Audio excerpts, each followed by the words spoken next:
Hello everyone, it's Panzerkampf here, and today I'll be doing another video on Panzerkampf. This video is going to be the first one in a series of videos where I cover the ins and outs of the game, explaining all the mechanics, all the different stuff to do in this game, and hopefully it'll allow you to become a little bit of a better player. So let's get straight into it. So the first part of this video is going to be about how to earn credits and how to increase the amount of credits you can earn per game. So in Panzerkampf, the credits you earn per battle are based upon a couple of things, and some other things we'll be discussing a little bit later. Firstly, you increase the credits you've earned per match by dealing more damage to the enemy vehicles on the opposing team. Not by killing more tanks, but just purely by increasing the amount of raw damage that you are putting out in a single battle. So part 2 that I just want to discuss is progression. Now progression within Panzerkampf is actually really straightforward and is quite quick. So I'll play a little video just to show you how you will be able to progress through each of the tank nations within the game. So as you can see here, we're just having a little look at the Soviet tanks. Now, the way you progress in Panzerkampf, as I said, is quite simple. You literally progress by purchasing the tanks one after another within the tank line. There are no tech trees in this game. So unlike World of Tanks or War Thunder, where you'd have to progressively research a vehicle and use experience points in the form of experience that you'd earned on that particular vehicle, or free experience which you could gather throughout many a battle, you just have to purchase vehicles within a tank line, and then you'll basically have to save up enough credits to be able to progress to the next tank by buying that one. So the next section I wanted to talk about is free rewards. Now, there are two types of free rewards within Panzerkampf. There are daily orders, in which you just complete basic challenges to earn free gold, and then there's the daily reward within the shop. This could be either gold or credits, and I just thought I'd mention it just in case people aren't aware of it, and the fact that you can earn items for free within the game. So the fourth point that I want to discuss is premium time. Now, displayed on the screen is the premium pass, which is the premium account, and then we have the premium tank status. So with regards to the premium pass and the premium tank time, what happens with these two passes is that they actually stack upon one another. So with the premium pass itself, per battle, you will earn 50% extra credits, which is obviously a great addition to the sum of credits you're getting per game. But not only that, if you have active premium time on one of your tanks, and I believe one day is about 400 gold or something like that anyway, then that also adds an extra 25% to the credits you are earning per game. So you can actually really maximise this and earn 75% more credits, which obviously allows you to grind through the tech trees, the tank lines a little bit more quickly. Well, a lot more quickly actually. And yeah, it's not that expensive either. So if you're thinking about giving Premium Pass a go, then it's definitely worth it. So the next thing I want to talk about is the VIP Club. Now, what the VIP Club is it's another progression system which uses things called VIP credits to progress you to the next level. Now, the VIP credits, you will get 1 for every first battle of every day, and if you have a premium account activated, you'll earn 5 instead of 1.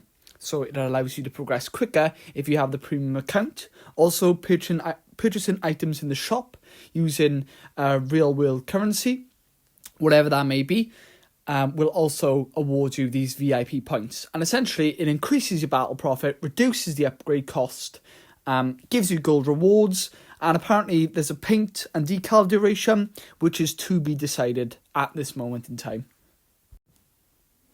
So the sixth part of this video is about consumables and ammo types. Now firstly, consumables is like in any other tank game. There's a med kit, there's a fire extinguisher, and a repair kit. Obviously the med kit will allow you to heal crew members within your tank if they've been killed in combat. Repair kit will allow you to fix any modules such as tracks or an engine that has been damaged to allow your tank to continue operating normally. And obviously the fire extinguisher does what it says on the tin and allows you to put out any fires that your vehicle will sustain in battle. So with regards to ammunition types, there are 3 types of rounds within the game.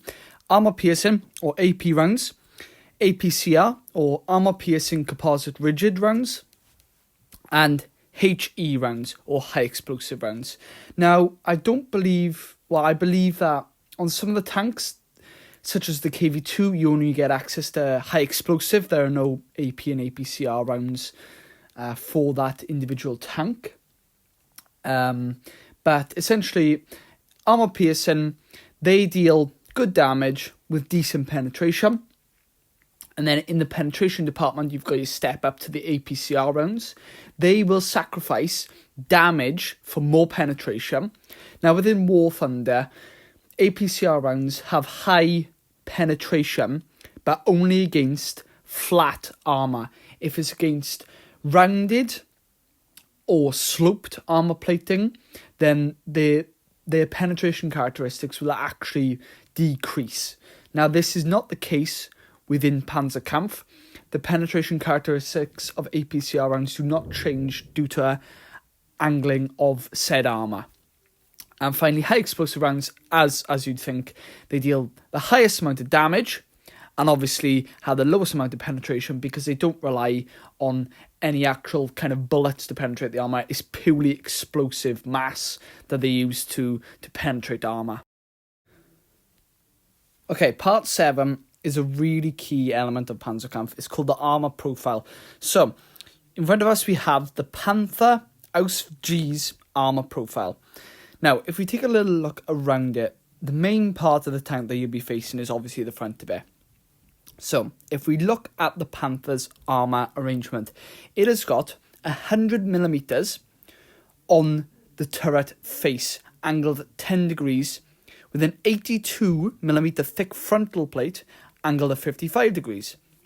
Now, what that means is the Panther has highly effective armour, number one, because it is angled, so that actually increases the armour thickness because it is at an acute angle. If it's at higher angles, then the shell will actually have to penetrate through more armour due to the angulization, and thus it increases the armour thickness of that tank's plate.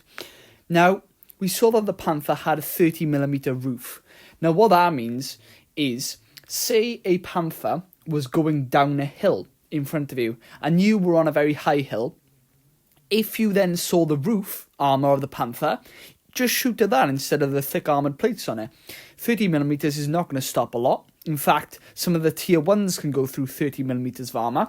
So, if you're in, say, a Jumbo, which obviously is a tier 7 from my memory, and fights things like the Tiger, but can be up tier to fight the Panther, then just shoot at the roof armour of the Panther. Just go for the weak points.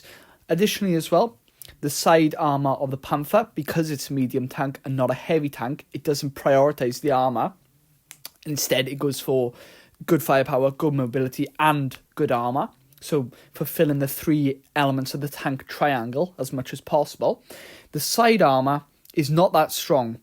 So, aim at the side armour if it's angled to you. You might have a better chance of penetrating the side, or because the turret face is more flat, which tends to be the case on most German tanks, just shoot at the side of the turret.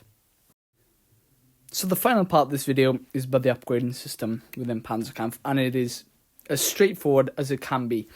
So if we have a look at the home screen, using the Panther as an example, you can see on the right hand side of the screen, we got things such as the commander, loader, gunner, radio operator, driver, firepower, protection, mobility, and camouflage. Now, essentially, all you have to do to upgrade these individual elements on your tank is literally click on one of them and just increase the effectiveness and the star rating with credits you win through battles. Obviously, if you've got a premium account, you can do that at a quicker rate.